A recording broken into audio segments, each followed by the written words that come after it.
Hi, I'm Amy Jenkins, and I am with Epic Charter Schools, and I am here to introduce myself to you and your family, Ezra. Um, I have been teaching for 14 years. I've taught at the middle level and the high school level. I taught middle school English for 8 years, or I'm sorry, 10 years, and then I taught a teacher prep program for 4 years. So I've taught high school kids and I've taught middle school kids. Now, I don't want you to think that I'm not qualified to teach a kindergartner, because I actually am. At the 4 years that I was at the Tech Center, I taught students to teach at every level. So with that also came experience from me getting to go out to classrooms and do observations in a lot of elementary settings. So I just want you to be comfortable with my credentials and what I have to offer for Ezra today. So today I looked over Ezra's recent math assessment, and I've looked at all of the results. I see that Ezra is ready for instruction in mathematics at a level above most kids at his age range at the national level. He has a strength in data and probability, which is fantastic. But I also see that he is a little more challenged in the areas of number sense and algebraic reasoning and algebra.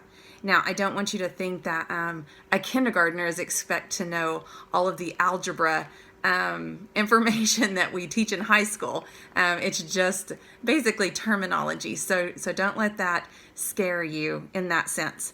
So after analyzing that, I see that some things we will be focusing on are problem solving and computations, count, compare, and representative numbers, geometry, which is shapes, and then measurements. So those are some areas that continuously, as we go through this, we will be hitting on all of those areas. Now, today, after looking at that, I have chosen to teach Ezra on measurements.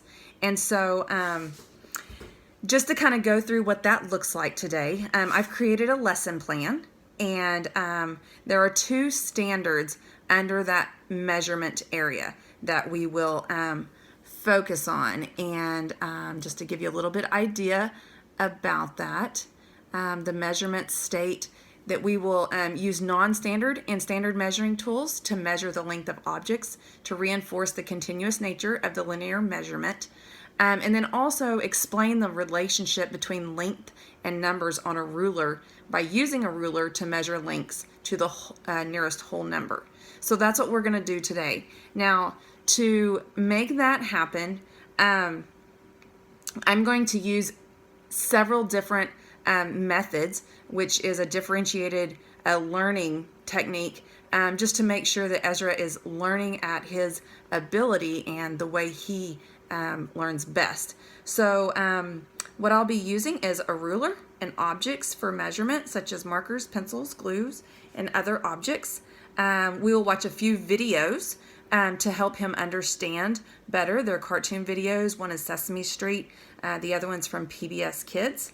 And then after we've learned the concept, I will assess Ezra, one, by using a game online that he will do himself. If he does get stumped on that, I will be here to help him with that.